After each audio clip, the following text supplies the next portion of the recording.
नमस्कार from pizza to दाल को आपण को स्वागत। आज मैं आपन सहित शेयर करने जाऊँगी ए टेस्टी दही ढोकलार रेसिपी। ये ढोकलाटा मो इडली स्टीमर बन या संगे दही चटनी बढ़िया लगी थाए, तो निहाती ये रेसिपी को ट्राई करूँ। If you want to see this recipe in English then check out the i button on the top right corner.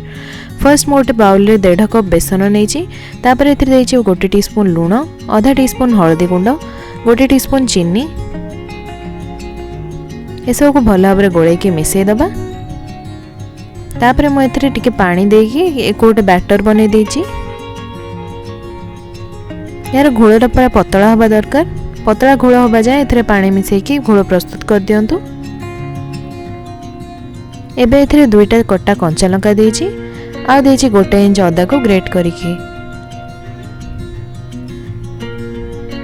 एबे एथरे गोटे टेबल स्पून तेल दे देची।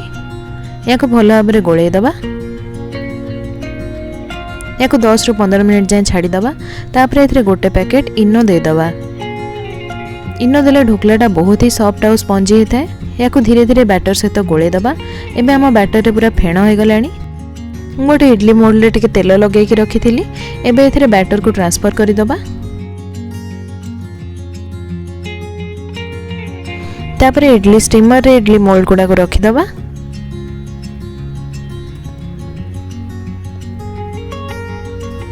एबे को कवर करके 10 मिनट जाए कुक होगा को छाड़ी दबा। देखो तो आम ढोकला गुड़िक परफेक्टली स्टीम हो गलानी।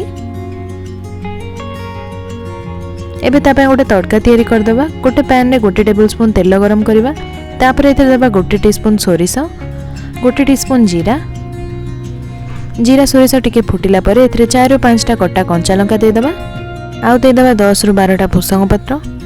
गोटे इंच अदा को मु ग्रेट करके देची। आ गोटे पिंच हेंगू दे देची। एसब को गोटे मिनिट जाए भाजी नबा। तापर एथरे दबा आधा टीस्पून लुण आ 2 टीस्पून चीनी। एसब को भल भाव गोल नबा। तापर एथरे आधा कप पानी देकी ताको मध्य भल भाव गोल नबा। एथरे गोटे लेंबूर रस दे देची मु। तापर या मिसईकी गोटे फुटा आसवा जाए छाड़ीदबा। एबे हमर एटा फुटी गलानी। गैस रो फ्लेम को ऑफ करके ठंडा आपको छाड़ीदबा। दही चटनी बनाया मु गोटे जगार आधा कप दही नहीं ताको टिके एमते फेंटी देची। तापर एथरे गोटे टीस्पून जीरा लंका गुंड देची आउ देची आधा टीस्पून लुण। याको मध्य भल भाव गोल नहीं। आम जो तड़का मिक्सचर बनईथिले सेइथिरो 2 टेबल स्पून एथरे देकी गोले नबा। एबे हमर दही चटनी मध्य रेडी गला। आपण चाहिले एथरे पुदीना धनिया बाटिके मध्य देई परिबे। एबे फाइनली हम इडली ढोकला ऊपर तड़का मिक्सचर को दे दबा। देखो तो हमर केते सॉफ्ट और स्पंजी इडली ढोकला बन के रेडी हो जाइए। या चाहिले आपण एमती भी खाई परिबे, किंतु एको दही ढोकला बनाए पे फर्स्ट एमती इडली गुडे को सर्व करि दबा। ता ऊपर हमें बनैथिबा दही चटनी को सब आड़े पकई दबा। या एमती खाइले एटा पूरा पार्टी रे मिल जाए और एटा बहुत ही टेस्टी लगी थाए।